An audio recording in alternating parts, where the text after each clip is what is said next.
Hello दोस्तों, Rajasthan police SI telecom का जो एग्ज़ाम है वो हो चुका है। और इस वीडियो में हम जो इसकी कट ऑफ है उसके बारे में एक डिटेल्ड जो डिस्कस करने वाले हैं। और जो ये डिस्कशन हम करेंगे ये आपका एकदम फैक्ट बेस्ड और डाटा बेस्ड डिस्कशन होने वाला है। तो इसमें आपको मोस्ट एक्यूरेट कट ऑफ मैं आपको बताऊँगा कि क्या हो सकती है।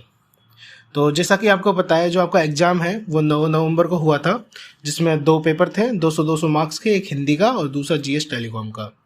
दोनों के जो एग्ज़ाम की जो टाइमिंग थी वो 2-2 घंटे की थी, और जो 1/3 की इसमें नेगेटिव मार्किंग थी। तो जैसा कि मैंने आपको बताया कि इस वीडियो में हम डेटा बेस्ड ही बात करेंगे। तो क्योंकि इस बार अभी हमें ये नहीं पता है कि जो ये 98 पद हैं इनके ऊपर कितने लोगों ने फॉर्म भरा था। तो जैसे हम इसकी कंपैरिजन लास्ट ईयर से करके देखते हैं कि लास्ट ईयर भी सेम ही वैकेंसी थी, और जो हमारे पास फॉर्म्स आए थे वो 45 से 50 हज़ार के आसपास फॉर्म्स आए थे। लेकिन 2025 में जो वैकेंसीज हैं वो सेम है, लेकिन जैसा कि आपको पता है कि हर साल कंपटीशन बढ़ता है, तो हम मान के चलते हैं कि इस बार जो फॉर्म्स आए होंगे वो 60 से 70 हज़ार के आसपास आपके फॉर्म्स आए होंगे। तो ये तो बात अभी तक क्लियर है कि जो कंपटीशन है वो बहुत ही ज़्यादा टफ था। ठीक है, अब हम बात करते हैं कि जो पेपर है आपका वो कैसा था। तो इस बार का जो पेपर है वो मॉडरेट टू टफ था, मतलब इजी तो हम उसे कहीं से कह ही नहीं सकते। तो जो टेलीकॉम का सेक्शन था वो थोड़ा लेंदी एंड टेक्निकल था, रीजनिंग थोड़ी कंसेप्ट बेस्ड थी, डायरेक्ट नहीं थी, और जीके जो करंट थी वो ओवरऑल डिफ़िकल्ट ही थी। तो जो पेपर था वो आपका मॉडरेट टू डिफ़िकल्ट ही लैंड करेगा। देन अगर हम इसकी जो प्रीवियस ईयर की जो कट ऑफ है उससे देखें कि जैसा कि मैंने आपको बताया कि 21 में 40 से 50 हज़ार लोगों ने फॉर्म भरा था, सेम वैकेंसीज थी, और जो पेपर था वो इस साल से थोड़ा सा ज़्यादा टफ था। इस साल से अगर हम कंपैरिजन करें वो थोड़ा सा टफ था लास्ट ईयर। तो पिछले साल की जो वैकेंसीज थी उनके अकॉर्डिंग जो कट ऑफ थी तो वो जनरल के लिए 210 थी, ओबीसी के लिए 200, एससी के लिए 180 और एसटी के लिए 175। जबकि हम बात करें जो फीमेल कैंडिडेट्स थी उनके लिए, जो जनरल फीमेल कैंडिडेट्स हैं उनके लिए वो 190 थी, ओबीसी के लिए 185, एससी के लिए 165 एंड एसटी के लिए वही 160। और अगर इसी के बेसिस पर हम इस बार की जो कट ऑफ है उसके बारे में देखें तो क्या हो सकती है। तो देखो, जैसा कि मैंने आपको पहले बताया पेपर टफ है, और जो टेलीकॉम रीजनिंग वगैरह सेक्शन वगैरह है सब कुछ टफ है। लेकिन मैंने आपको ये भी बताया कि जो पिछले साल से जो एग्ज़ाम है वो थोड़ा सिंपल है इस बार कंपैरिजन में। वैसे टफ, वैसे इजी नहीं था एग्ज़ाम, बट अगर हम लास्ट ईयर से कंपेयर करें तो इस बार थोड़ा इजी था। तो जो कट ऑफ है वो आपकी 5 से 10 मार्क्स कम जाने ही वाली है।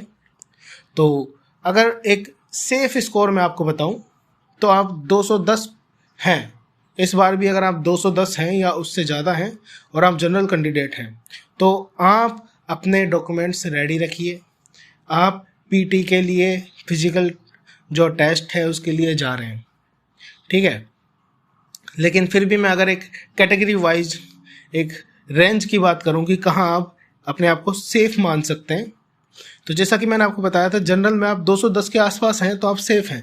लेकिन फिर भी अगर आप 200 से 205 के बीच में लैंड कर रहे हैं तो स्टिल आप पॉजिटिव रहिए। आपका 100 नहीं तो 90% चांसेस हैं। वहीं जनरल के लिए जो फीमेल कैंडिडेट्स हैं, वहीं जनरल से जो फीमेल कैंडिडेट्स हैं उनके अगर 185 से 190 बन रहे हैं तो आप भी अपने आप को सेफ मान सकती हैं। बाकी बात करें ओबीसी की तो 190 से 195 में आप लैंड कर रहे हैं तो आप अपने आप को अभी के लिए तो सेफ मान सकते हैं। और वहीं जो फीमेल कैंडिडेट्स हैं उनके लिए ये रेंज 175 से 180 होने वाली है। एससी एसटी की बात करें तो 170 से 175 for male candidates and 160 to 165 for female candidates. तो ये आपकी कट ऑफ रहने वाली है। अगर आप इस रेंज में लैंड कर रहे हैं तो आप अपने आप को सेफ मान सकते हैं, और आप अपनी जो पीटी है उसकी तैयारी कर सकते हैं, और आपके जो डॉक्यूमेंट्स हैं उनको रेडी रख सकते हैं। तो ये थी वीडियो अबाउट कट ऑफ के बारे में। अगर आपको कोई और जानकारी चाहिए इसके लिए तो आप मेरा टेलीग्राम चैनल ज्वाइन कर सकते हो, उसकी लिंक मैंने डिस्क्रिप्शन में दी हुई है। बाकी आप कमेंट करके बताना कि आपके कितने मार्क्स जुड़ रहे हैं इस वाले एग्ज़ाम में। तो ये थी आपकी कट ऑफ। अगर आप इससे भी ज़्यादा मोर एक्यूरेट कट ऑफ चाहते हैं तो प्लीज़ आप अपने जो मार्क्स हैं वो कमेंट सेक्शन में लिखना with your category and male और फीमेल, ये भी बताना कि आप मेल हैं या फीमेल। बाकी अगर मेरे पास और ज़्यादा डाटा आएगा इससे भी ज़्यादा तो मैं आपको मोर एक्यूरेटली बता पाऊँगा कि जो कट ऑफ है वो कितने रहने वाली है इस बार। लेकिन फिर भी मैंने जो अभी ये कट ऑफ बताई है, अगर आप इसमें लैंड कर रहे हैं तो आप अपने आप को सेफ ही मानिए। बाकी अगर इसके बारे में मुझे और कोई इन्फॉर्मेशन मिलती है और डाटा मिलेगा तो मैं एक नई वीडियो फिर से लेके आऊँगा जिसमें जो ये कट ऑफ है ये मैं आपको वापस रिवाइज करके बताऊँगा कि क्या क्या हो सकती है। लेकिन आप मान के चलिए कि जो ये कट ऑफ मैंने आपको बताई है इससे प्लस माइनस 4 ही आपकी ये वेरी करने वाली है, इससे ज़्यादा वेरी नहीं करेगी। तो ये था मेरा आपकी जो कट ऑफ है उसके बारे में एनालिसिस। बाकी मेरा चैनल सब्सक्राइब करना मत भूलना, क्योंकि मैं जब अगली वीडियो लाऊंगा तो आपको पता नहीं लगेगा कि कब आई थी और कब आगे चली गई। तो इसीलिए मैं आपसे कह रहा हूँ कि जो चैनल है उसे सब्सक्राइब कर लीजिए, जो बेल आइकन है उसे दबा दीजिए ताकि जो नोटिफिकेशन है वो आपके पास सबसे पहले पहुँच जाए। बाकी thank you, all the best all of you guys.